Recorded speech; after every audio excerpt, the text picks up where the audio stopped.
नमस्कार, स्वागत है आपका। आप देख रहे हैं यूपी मांगे उत्तर। आपके साथ में हूं राम मोहन शर्मा।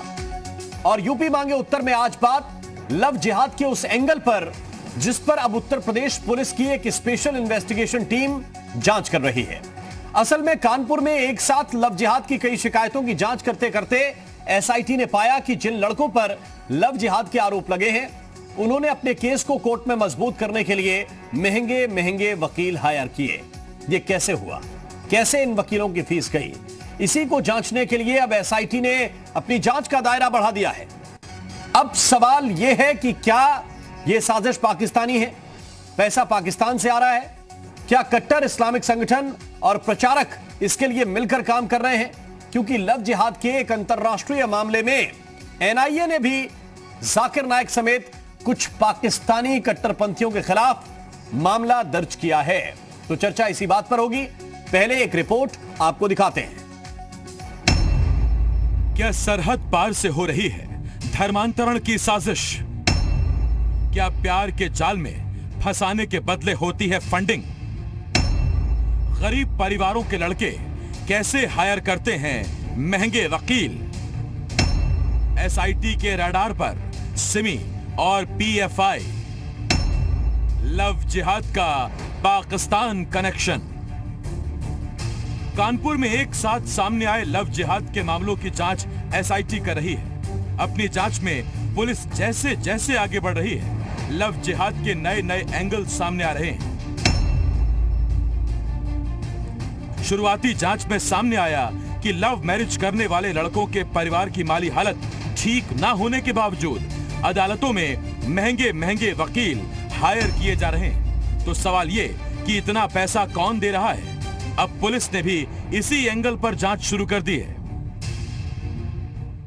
इसमें इस तरह की बातें भी आई हैं कि इन परिवारों की जिसमें इन लड़कियों की मैरिज हुई है उनकी आर्थिक स्थिति अच्छी नहीं है। उसके बावजूद कोर्ट्स में ये लोग बड़े बड़े वकील पैरवी के लिए खड़े कर रहे हैं, तो इसलिए इनको कहीं से फंडिंग मिल रही है। आईजी मोहित अग्रवाल के मुताबिक एसआईटी ने अब अपनी जांच का दायरा बढ़ा दिया है। अब पुलिस आरोपियों की सीडीआर भी खंगाल रही है। कॉल डिटेल के जरिए पुलिस ये पता लगाएगी कि आरोपियों के कनेक्शन कहां-कहां से हैं और इन्हें फंडिंग कौन कर रहा है। इन लोगों की सीडीआर भी की एनालिसिस भी ये एसआईटी करेगी कि क्या किसी जो पीएफआई का संगठन है या सिमी का संगठन जो प्रतिबंधित है वर्तमान में, इन संगठन के लोगों से क्या कोई संपर्क इन लड़कों का है अथवा पाकिस्तान या अन्य किसी कंट्री से इन व्यक्तियों के कोई संबंध है। इस विषय में विस्तृत जांच जो है एसआईटी करेगी। अब थोड़ा आगे बढ़िए। कानपुर पुलिस तो केवल कानपुर के मामले सुलझाने के लिए पाकिस्तान कनेक्शन खंगाल रही है, लेकिन लव जिहाद की साजिश इंटरनेशनल लेवल पर चल रही है और एक ऐसे ही मामले की जांच एनआईए कर रही है। आरोप है कि चेन्नई की एक छात्रा लव जिहाद में ब्रिटेन से बांग्लादेश पहुंच गई। यह छात्रा ब्रिटेन में रहकर पढ़ाई कर रही थी। छात्रा के पिता के मुताबिक उसे किडनैप कर बांग्लादेश ले जाया गया।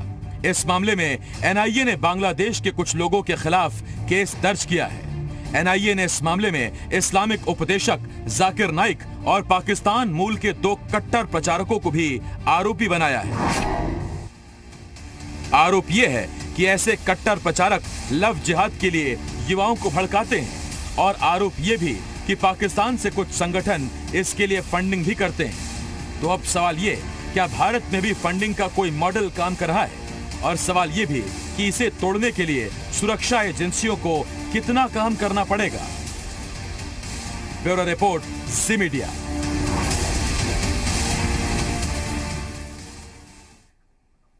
और आइए चर्चा की शुरुआत करते हैं।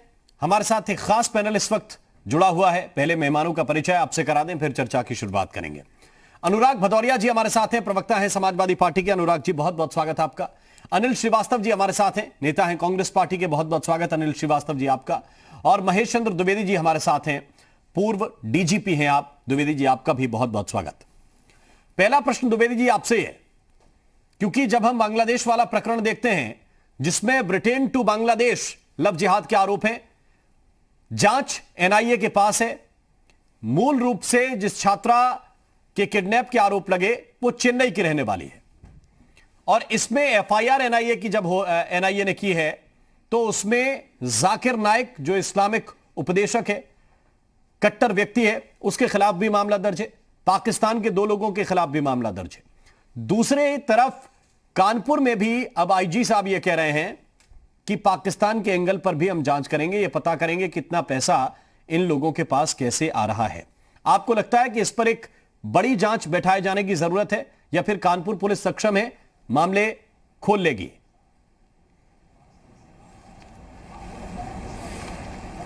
तो ये चूंकि पूरे देश राष्ट्र का मामला है, जो लव जिहाद की बात है, ये यूपी से शुरू नहीं हुई। ये सब जानते हैं कि ये केरल से शुरू हुआ, साउथ से शुरू हुआ है और फिर धीरे धीरे इधर आ रहा है।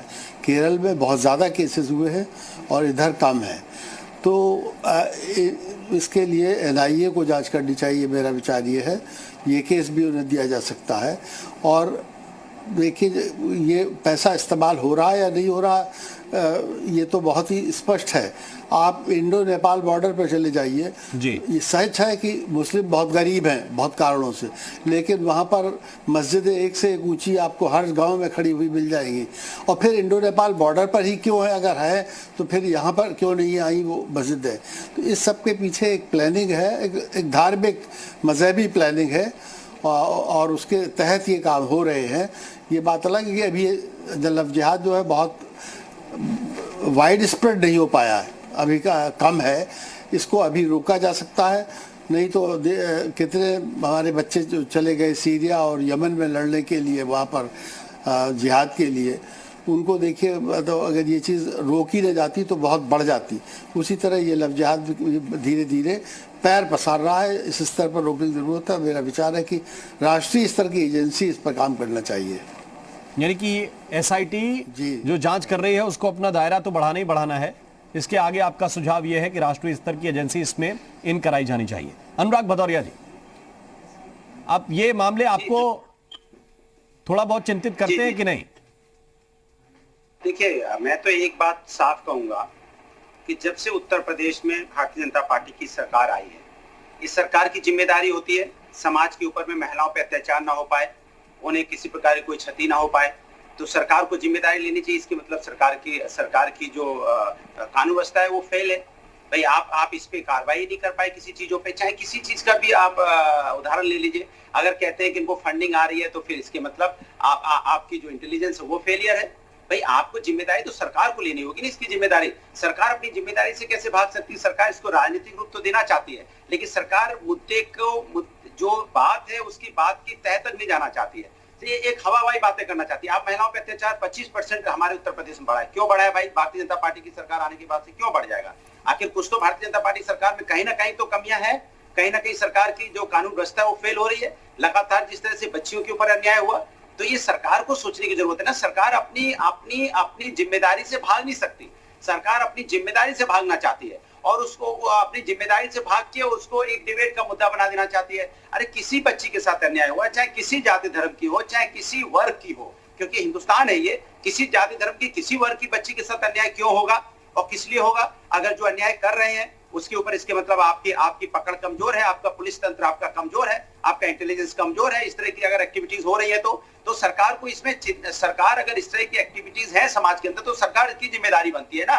तो सरकार अपनी जिम्मेदारी से क्यों भागना चाहती है?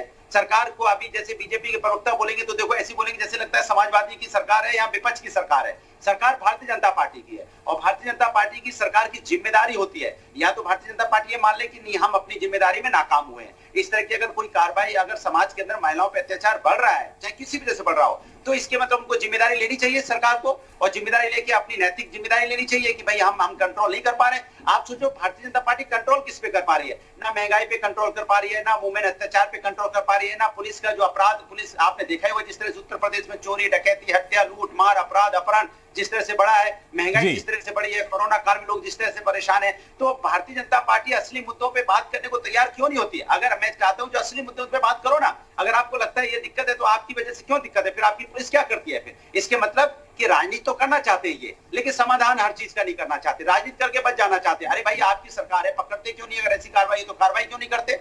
क्यों नहीं आपकी भाई आप चूंकि 3.5 साल हो गए, आपने कुछ किया नहीं है प्रदेश के अंदर में, एक काम आपने किया नहीं है, एक महिला सुरक्षा था वो भी नहीं कर पाए आप। तो डेवलपमेंट की तो बात ही छोड़ दो, रोजगार की तो बात ही छोड़ दो, इंफ्रास्ट्रक्चर की तो बात ही छोड़ दो, कोरोना की तो बात ही छोड़ दो, हॉस्पिटल्स की तो बात ही छोड़ दो, स्कूल कॉलेज की बात ही छोड़ दो। आप एक चीज की सुरक्षा नहीं दे पाए, तो इसके मतलब आपकी सरकार फेल हो गई ना 3.5 साल में। आप साल भर में कर क्या पाओगे? आप कुछ नहीं कर पाओगे। आप खाली इस तरह की डिबेट करवाते रहिए और आपके बस की कुछ है नहीं। तो ये सरकार की जिम्मेदारी लेनी चाहिए कि हम पूरी तरह से महिला सुरक्षा में फेल हुए हैं।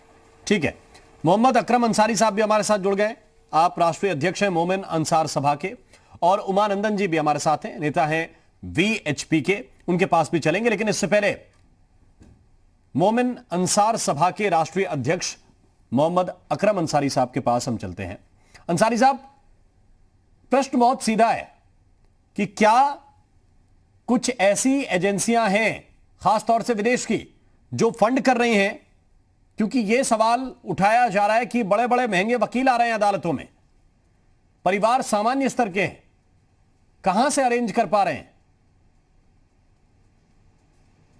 देखिए, जहां तक कि इस तरह की बात है, तो ये जो अगर ये कहीं पे शक की बात है कि अब ये यहाँ पे फंडिंग हो रही है, बाहर से आना है, तो इसकी जिम्मेदारी सरकार की बनती है कि इसकी निष्पक्ष जांच कराए, उसको पूरा जांच करे कि वाकई ये हो रहा है कि नहीं हो रहा है। लेकिन अगर किसी की कहने पर, उसके बहकावे में आकर उस पर इल्जाम लगा देते हैं और उसके ऊपर प्रताड़ना की जाती है, वो गलत है। और दूसरी बात जहां तक कि आती है कि बड़ा वकील, तो जब किसी का बेटा या भाई या बच्चा कोई फंस जाता है, तो आदमी अपना घर बार बेच के भी उसको छुड़ाने की कोशिश करता है। और हमें ये जरूर देखना चाहिए कि आने वाले वक्त में, जैसे हम पिछले देखते हैं कि किसी के ऊपर भी कोई इल्जाम लगा दिया जाता है और लगाने के बाद 15 साल तक के वो जेल में रहता है, और जेल से जब छूटता है, वहां अदालत से बरी होता है, उसकी जिंदगी आधा तक गुजर चुकी होती है, यानी जिंदगी बर्बाद हो जाती है, उसको सर्टिफिकेट मिलता है कि आप निर्दोष थे। तो ऐसी स्थिति में पूरे एक इंसान के लिए पूरे परिवार की जिंदगी बर्बाद होती है। तो मैं ये कहना चाहता हूं कि जब कोई भी ऐसी जांच हो, निष्पक्ष हो, और जब कोई दोषी पाया जाए, कोई उसके साथ ऐसी घटना घटी है, मतलब उसको जिम्मेदार बनाया जाए, इससे पहले यानी खाली शक की बिना पर उस पर इल्जाम आयद कर दो, जेल भेज दो, 20 साल तक वो जेल में रहे, जेल से रहने के बाद वो छूट के आए, उसकी जिंदगी खत्म हो जाती है, उस पूरे परिवार की जिंदगी खत्म हो जाती है। इससे बचना होगा और सरकार को जरूर से निष्पक्ष जांच करा लेना चाहिए। अगर कोई दोषी, उसके खिलाफ कार्रवाई करना चाहिए, इसमें किसी को कोई इतराज नहीं है।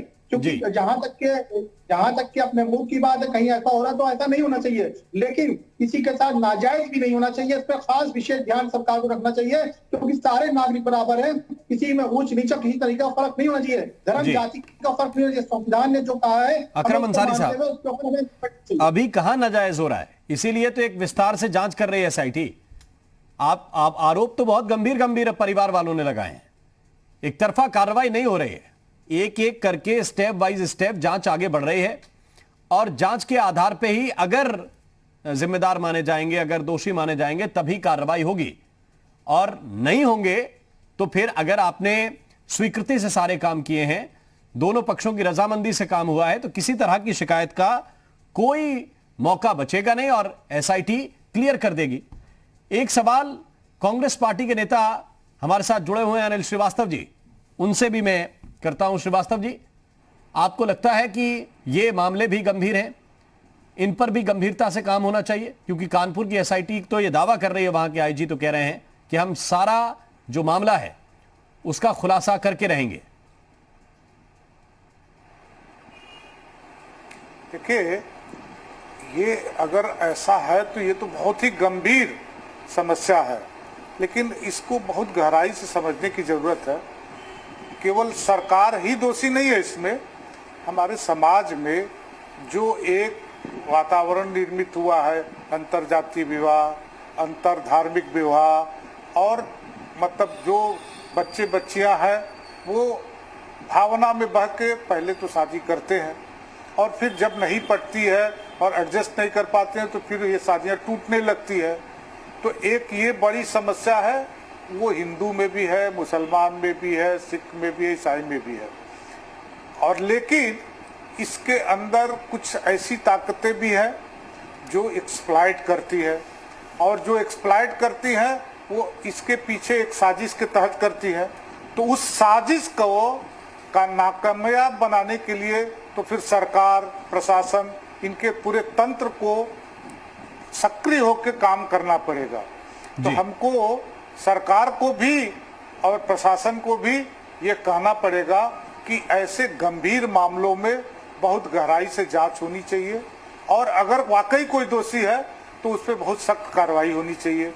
लेकिन अगर निर्दोष भी है कोई और शादी भावना में कर लिया है और नहीं पट रही खा रही है तो वह एक मतलब एडजस्टमेंट का प्रॉब्लम है, कोर्ट में तलाक का मामला है, वो चलेगा तो उसमें किसी को अनायास तंग नहीं करना चाहिए, उसको करना चाहिए। लेकिन समाज में ऐसे वातावरण को बनाना पड़ेगा कि लोग अपने बच्चे बच्चियों को भी समझाने की कोशिश करें कि शादी वादी के मामले में बहुत गंभीरता से विचार करके और परिवार के लोगों को इन्वॉल्व करके शादी करना चाहिए। बहुत अच्छी बात है कि अंतरजातीय विवाह हो, अंतर धार्मिक विवाह हो, इससे समाज में जो कटुता है वो तो कम होगी, लेकिन इस कटुता को बढ़ाने वाली कुछ ताकतें हैं, वो हिंदू में भी हैं, मुसलमान में भी हैं, जो अपने राजनीतिक साजिश के तहत इसको करती हैं, तो वो उसका भी बहिष्कार होना चाहिए। उसका बहिष्कार नहीं, ये आप बेहतर बात कह रहे हैं कि सामाजिक स्तर पर ये युवाओं को सोचना पड़ेगा कि आप जितने ओपन हैं समाज के लिए, कहीं आपकी इस आदत को लोग मिसयूज तो नहीं कर रहे हैं, कोई अपने फायदे के लिए तो इस्तेमाल नहीं कर रहा है। बीजेपी के प्रवक्ता नवीन श्रीवास्तव जी भी हमारे साथ जुड़ गए हैं, बहुत स्वागत नवीन श्रीवास्तव जी आपका। थोड़ा गंभीर पढ़ना होना पड़ेगा। और उमानंदन जी हमारे साथ हैं, बीएचपी के नेता। उमानंदन जी, समस्या कहां पे है? सरकार कमजोर पड़ रही है? क्योंकि अभी उत्तर प्रदेश में बीजेपी की सरकार है, केंद्र में तो दूसरा टर्म है बीजेपी की सरकार का। कहां पर आकर दिक्कत हो रही है कि अब यह भी कहा जा रहा है कि पीएफआई कोई फंड कर रही है, कोई सिमी मदद कर रहा है, कनेक्शन पाकिस्तान भी हो सकते हैं? देखिए, ना तो केंद्र सरकार कमजोर पड़ रही है, ना ही प्रदेश सरकार कमजोर पड़ रही है, लेकिन दूषित मानसिकता के लोग जो एक धर्म विशेष के बच्चियों को बहला फुसलाकर, हिंदू नाम रखकर, अपनी पहचान हिंदू बनाकर छोटी छोटी बच्ची को, अबोध बच्चियों की 12-13 साल की बच्चियों से लेकर 20-25 साल की बच्चियों तक का उनको धर्मांतरण कराता है, जब पता चलता है जब सब कुछ लुट चुका होता है। यहाँ पर विदेशी फंडिंग नहीं है, छोटे छोटे कठमुल्ले इकट्ठे होकर मस्जिदों से ऐलान करते हैं कि आप ब्राह्मण की लड़की लाओगे तो आपको 5 लाख रुपए की का इमदाद होगी, और ठाकुर की लड़की लेके आओगे तो 7 लाख की मिलेगी, और छोटी जातियों के लेके आएंगे तो 2-2.5 लाख के लेके आएंगे। तो जब इन चीज़ों को प्रोत्साहित करने के लिए आगे बढ़ाया जाता है और वो अपना नाम हिंदू बताता है, हाथ में कलावा बांधता है, तिलक भी लगाता है, नाम सोनू, राजू, चिंटू, पिंटू बताता है, तो ये दूषित मानसिकता का ही द्योतक है। और इसी के पीछे ये एसआईटी की जांच लगी है, और जब जांच हो रही है तो कुछ मेरे मित्रों को यहाँ पर चैनल पर बैठ के पेट में दर्द हो रहा है कि जांच क्यों नहीं करा रहे हैं। जब जांच ही तो हो रही है फिर पेट में दर्द क्यों हो रहा है? अगर जांच होती है तो दर्द हो रहा है, जांच ना हो तो जांच क्यों करा रही हैं? आप इस डिबेट को डिरेल करने की कोशिश करते हैं। मुद्दा है लव जिहाद का, जबरन धर्मांतरण का, और उसको आप विकास पर लेके चले जाते हैं, कोरोना पे लेके चले जाते हैं, उसको आप एलएसी पे लेके चले जाते हैं। जिस मुद्दे पे है उस पर चर्चा होनी चाहिए।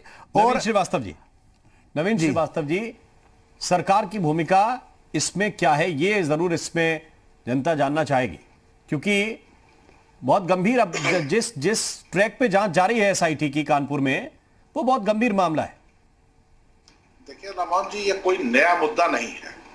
आप केरल की घटना से लगाए बहुत सारी ऐसी घटनाएं जो पिछले वर्षों में हुई, जहां पर एक वर्ग विशेष के नौजवान हिंदुओं की बहन बेटियों को प्रलोभन देके उनको अपने झांसे में लेकर, अपने जाल में फंसाकर उनसे विवाह किए, और विवाह के बाद जब असलियत पता चली तो उनमें से कुछ बच्चियों की, जैसे उत्तर प्रदेश में मेरठ में देखिए, माँ और बेटी दोनों की हत्या करके घर के ड्राइंग रूम में शव गाड़ दिया गया।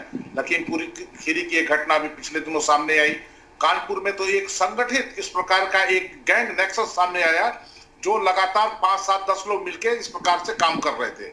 और इसमें जब उत्तर प्रदेश में योगी आदित्यनाथ जी के नेतृत्व की भाजपा सरकार ने इस पर विशेष जांच बिठाई, तो इसमें बहुत सारी चीजें निकल के आई कि ये सिर्फ ये भटके हुए नौजवान नहीं है या कुछ ऐसे हैं, कहीं न कहीं इनके पीछे कुछ ऐसे लोग भी हैं, सफेद पोश लोग, जो इस देश में धार्मिक कट्टरता को बढ़ाना चाहते हैं, इस देश में उन्मादता को बढ़ाना चाहते हैं, जैसे पीएफआई, सिमी और इनके जो आका विदेशों में बैठे हुए जो भारत के शत्रु देशों में है, उनके द्वारा कहीं न कहीं इनको फंडिंग हो रही है।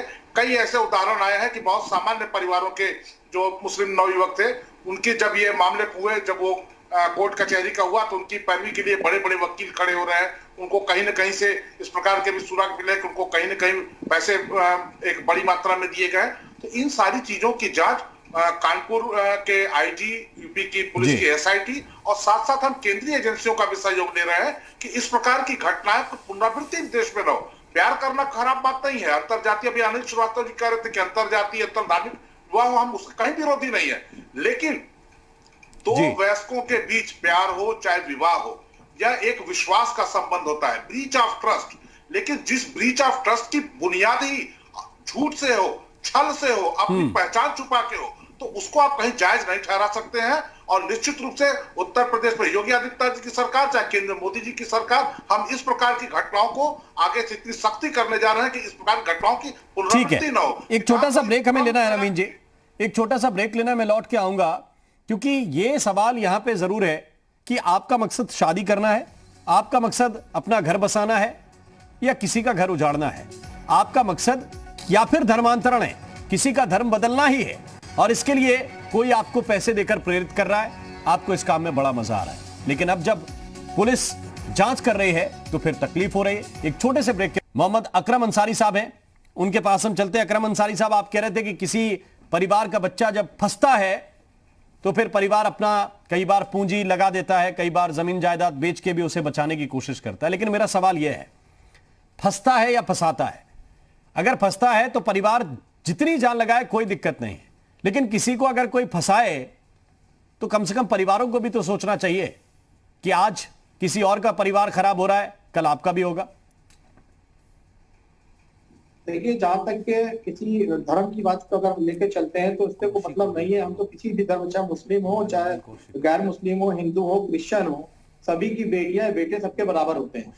और जहां तक के ये जो बात आ रही, बार बार एक जहन में बैठा दिया जाता है। अभी एक घटना आप ले लीजिए, अभी आप परसों भी देख रहे होंगे, बड़ा सोशल मीडिया पर वायरल हो रही थी। उसमें एक मुस्लिम लड़की जो है अभी हिंदू हुई, तो किसी जिस तरह से हमारे बहुत से लोग अभी इसके ऊपर ये कह रहे हैं कि मुसलमान ऐसा करते हैं, मुसलमान ऐसा करते हैं, लेकिन किसी मुसलमान ने ये नहीं कहा कि वो लड़की जो है हिंदू क्यों हो गई। उसने अपनी मर्जी से शादी की, उसने उसकी मर्जी थी, हम उसको संस्कार नहीं दे पाए, हम अपने धर्म के बारे में नहीं बता पाए, ये मेरी गलती थी।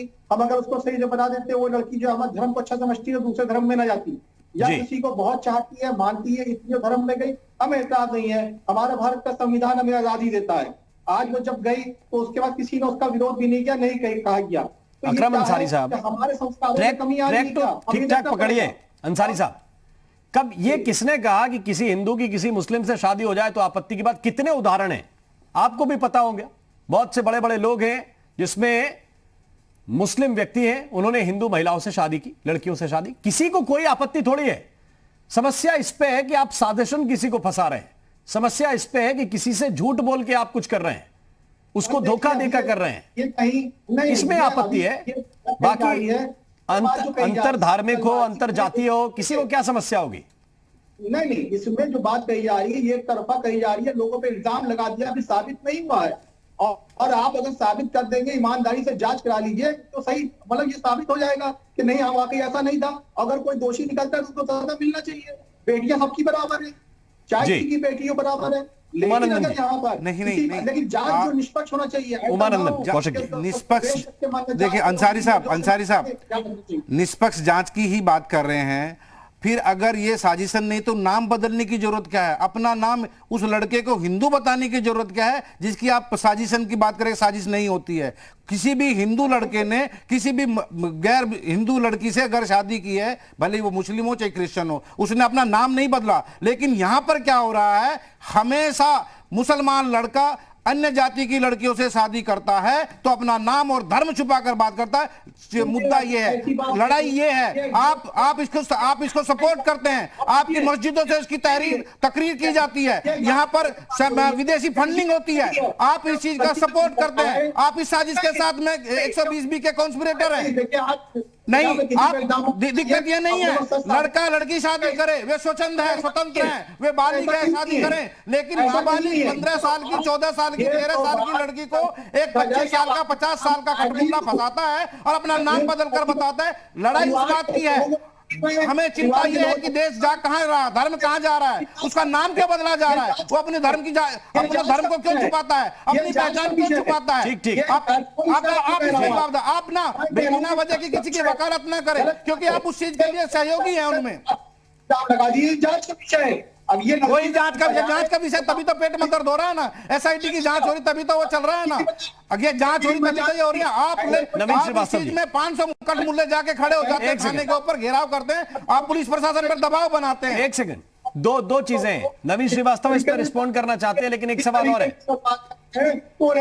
दोषी साबित कर दिया जाएगा, जेल भेज दिया जाएगा, ये तो क्या नाजायज करना वाली बात हो गई।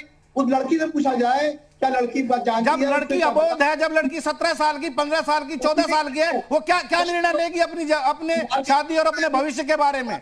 आप ये बताएं, जब लड़की नाबालिग है तो क्या निर्णय लेगी? अगर लड़की बालिग है वो जाते हमें कोई दिक्कत नहीं है, लेकिन अगर लड़की अबोध है और आपने नाम छुपाया है, अगर लड़की बालिग है और उसको झांसे में रखकर आपने अपना धर्म छुपाया है, अपनी जाति छुपाई, अपना नाम छुपाया, चिंता वो है, लड़ाई वो है। नवीन श्रीवास्तव जी, जीडीपी कहा जा रही है, उसकी बात करिए। आप लोग तो ऐसी बात लेके आ रहे हैं कि सारे मुद्दों पे छुपा दिया जाए, लव जिहाद की बात कर लिए, धर्मांतरण की बात कर लिए, देश की बात ना करिए। ये तो एक तरीके की राजनीतिक साजिश है, कोई धर्मांतरण की बात नहीं है। आप नवीन श्रीवास्तव जी जवाब देंगे इसका, एक सेकंड, उमानंदन जी, मेरे बीजेपी के साथी बैठे, जिस बात को पूछ रहे जवाब वो देंगे, लेकिन नवीन श्रीवास्तव बीजेपी समाज के अगर इस तरह का चरित्र आपका दिखाई देगा तो विश्व हिंदू परिषद सामने खड़ा होगा और आपको मुंह तोड़ जवाब देगा। पहुंचा दिया है। जब हम किसी सामाजिक बुराई पर चर्चा करते हैं जी, तो विपक्ष के लोग या जो लोग इससे कहीं ना कहीं से इसको प्रभावित किए हुए रहते हैं, वो दूसरे जगहों पर विषय ले आते हैं। महंगाई, बेरोजगारी, कोरोना, इस पर प्रतिदिन कानून व्यवस्था चर्चा होती है। आज हम जिस विषय पर चर्चा कर रहे हैं बहुत गंभीर विषय है, बहुत अच्छा पैनल है। अनिल श्रीवास्तव जी बीएचयू के पूर्व अध्यक्ष हैं, रिटायर्ड डीजी साहब हैं, सब लोग हैं, तो इस पर गंभीर विषय चर्चा होनी चाहिए। अभी अकरम साहब ने कहा कि मुस्लिम लड़की का हिंदू में शादी हो गया और हिंदू की मुस्लिम से कहीं कोई दिक्कत नहीं है, लेकिन अगर नवीन श्रीवास्तव शादी करने के लिए नईम बन जाए, अकरम अंसारी शादी करने के लिए अशोक बन जाए, तो यह गलत है। इसी की जांच हो रही है और ऐसा गलत करने वालों के पीछे अगर कोई बड़ी साजिश है, अगर कहीं किसी ऐसे संगठन की मदद है जो भारत में सांप्रदायिक सौहार्द को बिगाड़ना चाहता है, देश में उन्माद बढ़ाना चाहता है, शत्रु देश के इशारे पर, शत्रु देश के पैसे से, तो उसकी जांच होनी चाहिए। लेकिन एक चीज और मैं कहना चाहूंगा राममोहन जी, हमको अपने नजरिए से किसी चीज को अच्छा बुरा नहीं कहना चाहिए। मैं एक उदाहरण देना चाहूंगा। अभी देखिए, एक गोरखपुर के डॉक्टर थे कफील अहमद, उनको उच्च न्यायालय ने, उनकी एनएसए लगा था, उच्च न्यायालय ने छोड़ दिया गया। तो कहा गया कि ये देखिए न्याय की जीत है, उनके साथ सरकारों ने अन्याय किया था, ये न्याय की जीत हुई। लेकिन आप याद करिए, वो हमारी भोपाल के सांसद साध्वी प्रज्ञा ठाकुर, उनको जब न्यायालय से रिलीफ मिली, उनको जमानत मिली, उनके मुकदमे हटे, तो कहा गया कि साहब ये सरकारें न्यायपालिका को प्रभावित कर लेती हैं। तो जो जांच के विषय में कहे थे कि निष्पक्ष जांच हो, निष्पक्ष जांच होगी, लेकिन उसको अपने अपने नजरिए से मत देखिए। हम भारतीय जनता पार्टी की सरकार संविधान पर विश्वास रखती है। योगी आदित्यनाथ जी और मोदी जी की सरकार वह सारे कदम कर रही है जो शायद पिछली सरकारों को उठाना चाहिए था। केरल में जिस लड़की का भी आपने अपने चैनल पर दिखाया, वो उस समय किसकी सरकार थी? अगर उस समय की सरकारें सचेत होती, हमारी एजेंसियां सचेत होती, तो वह लड़की धर्म परिवर्तन करके श्रीलंका के बहाने अफगानिस्तान और सीरिया नहीं चली जाती। तो यह पूरे देश में बहुत बड़े पैमाने पर हो रहा है राममोहन जी। इसके लिए हम चिंतित इसलिए नहीं है कि सामाजिक सौहार्द खराब हो रहा है, इससे जो अंतरराष्ट्रीय जो भारत विरोधी ताकतें हैं, उनके जो बैड मंसूबे हैं, जो बुरे मंसूबे हैं भारत के लिए, वो भी कहीं ना कहीं से इस माध्यमों से पूरे हो रहे हैं। हमको उसको भी रोकना जरूरी है और उसके लिए आवश्यक है कि हम सबको बहुत ईमानदारी से इस गंभीर समस्या पर विचार करना चाहिए और इस पर राजनीतिक अपने सोच विचार अपने। महेश चंद्र द्विवेदी जी के पास हम चलते हैं। द्विवेदी जी, मैंने ये पहले भी कहा है, मैं फिर कह रहा हूं कि शादी दो लोग करें, कोई आपत्ति नहीं किसी धर्म के हो, लेकिन सवाल यह है कि यह धर्म बदलने की आवश्यकता या धर्म पे से आपका विश्वास हिल जाना, ये एक रात में, ये 2 रात में, ये 2 दिन में हो जाता है क्या? ये क्यों कोशिश है कि धर्मांतरण हो तभी शादी होगी?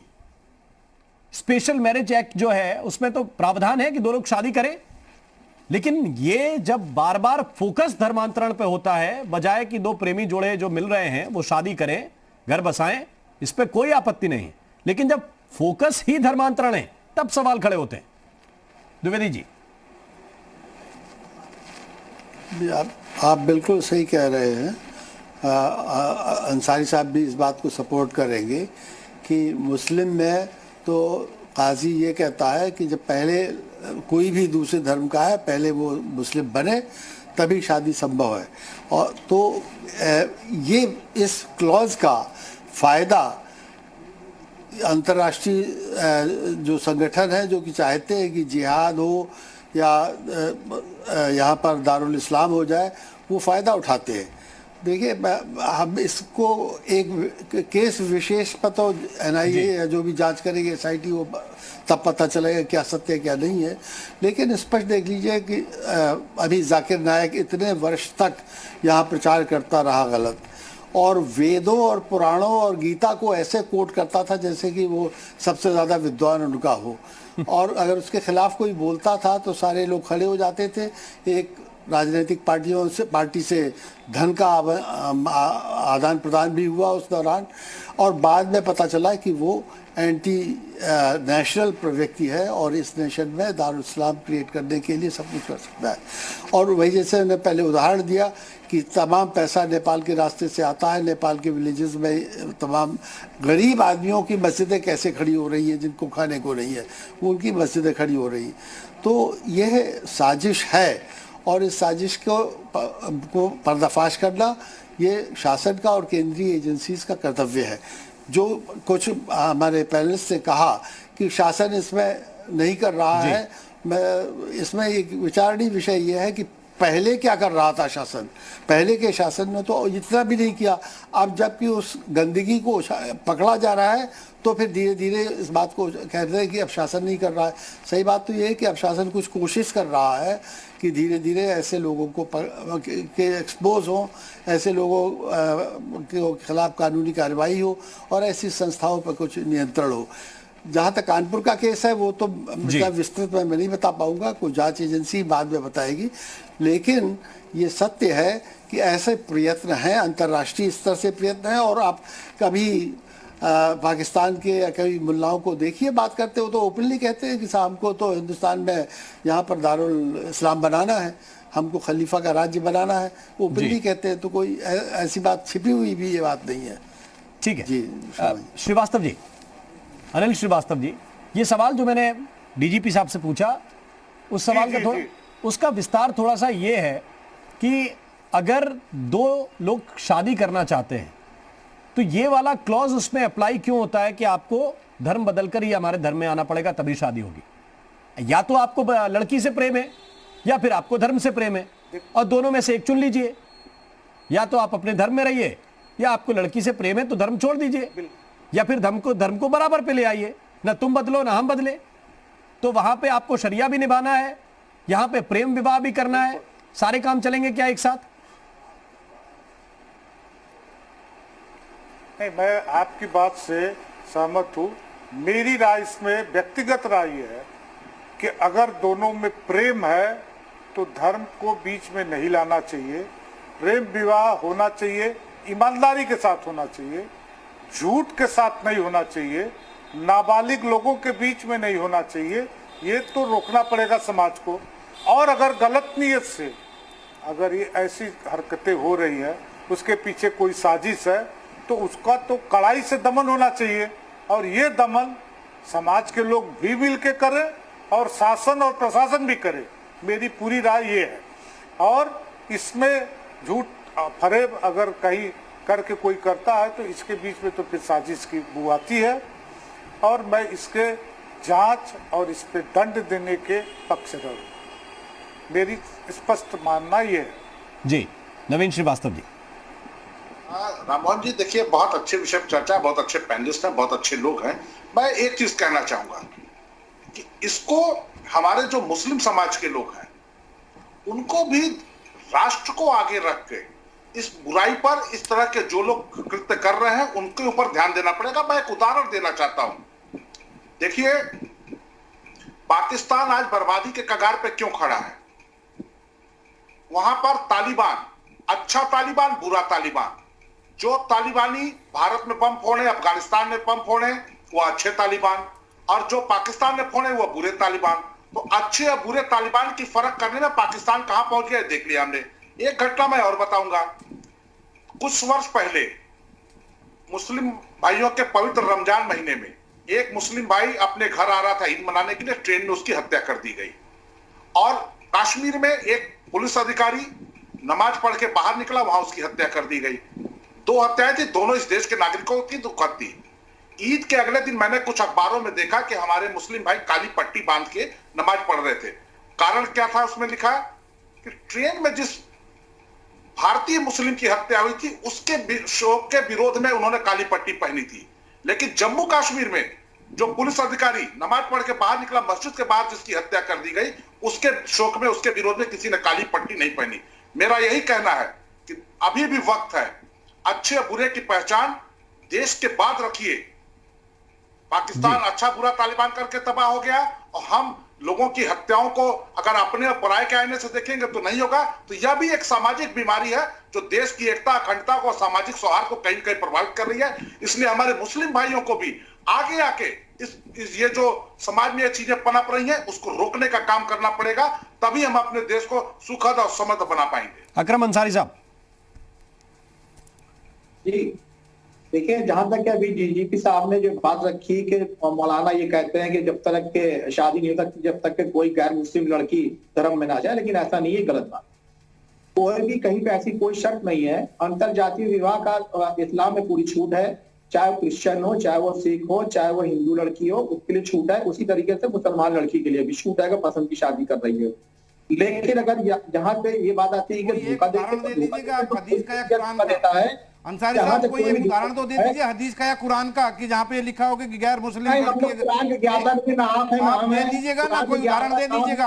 आप फिर झूठ, आप यहाँ पे ना आप मिथ्या वचन क्यों कर रहे हैं? यहाँ पे आप मिथ्या बातें क्यों बोल रहे हैं? आप ऐसा कोई उदाहरण दे दीजिए। अगर नहीं, आप मैं दूंगा ना, मेरे से पूछिएगा, आप मेरे से पूछेगा, आप कोई ऐसा उदाहरण दे दीजिए या हदीस में लिखा हो या कुरान में लिखा हो कि गैर मुस्लिम लड़की अगर आएगी तो वो अपने धर्म में मुस्लिम। अंसारी साहब को जवाब दे दीजिए। अंसारी साहब को जवाब दें। तर्क की बात करिए। जहां तक के हम कुरान की बात करेंगे वो लोग जानेंगे, गीता की बात हम नहीं करेंगे। हम तर्क की बात करते हैं, हमें जहां मालूम है कहीं पर रोक नहीं है। अंतरजातीय विवाह इस्लाम में कोई तरीके से 2 तरह की चीजें करते हैं। ये सारी दुनिया अब जग जाहिर हो चुकी है। जब आप जिहाद की बात करते हैं तो एक टोली को आपने जिहाद के लिए छोड़ दिया, दूसरे उसके पीछे मर्रम लगाने के लिए नहीं, ये गलत कर रहे हैं, ये भटक गए लोग। आप उस तरह के लोग हैं।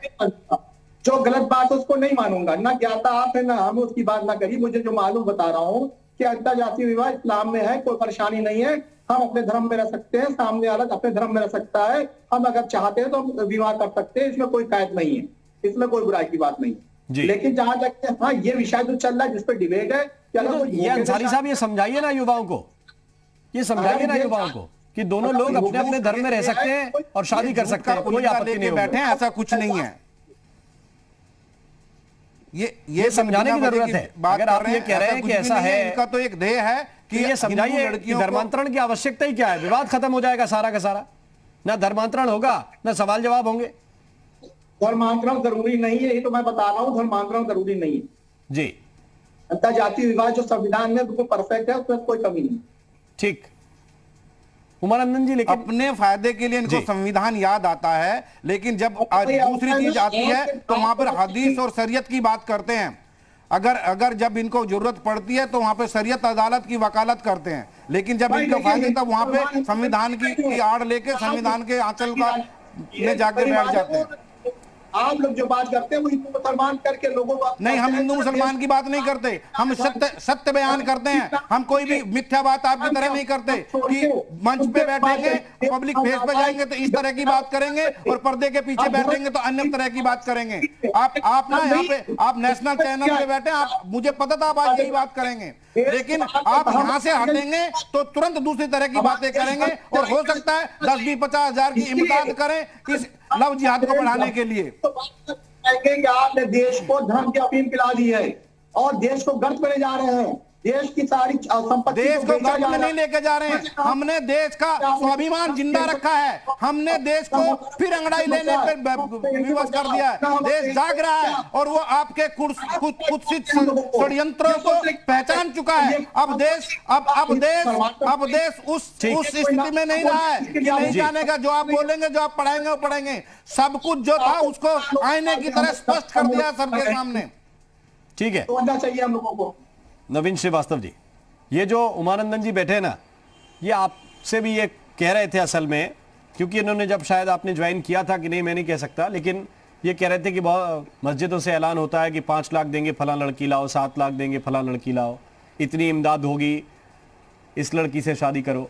तो ये तो सरकार पे ही सवाल है ना सीधा सीधा, कि ये सब अगर चल रहा है तो फिर आप लोग क्या कर रहे हैं? देखिए, अगर जहां कहीं भी इस प्रकार की चीजें सामने आई, सरकार ने तुरंत कार्रवाई की है।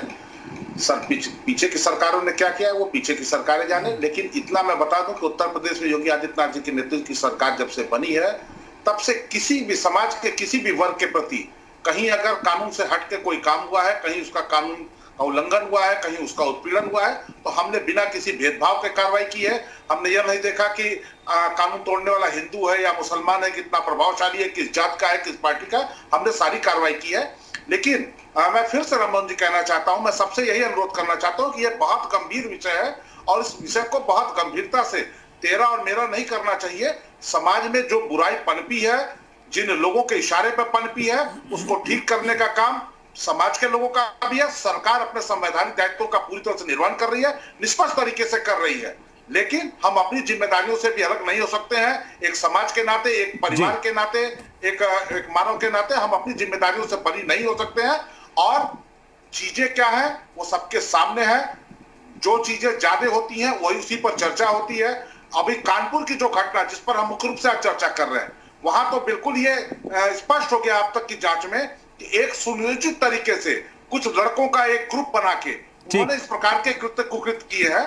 तो ये कहीं ना कहीं सिर्फ कानपुर में नहीं है, ये केरल से लगाए कश्मीर तक है, ये सिर्फ कानपुर में नहीं है, ये कानपुर से गोरखपुर।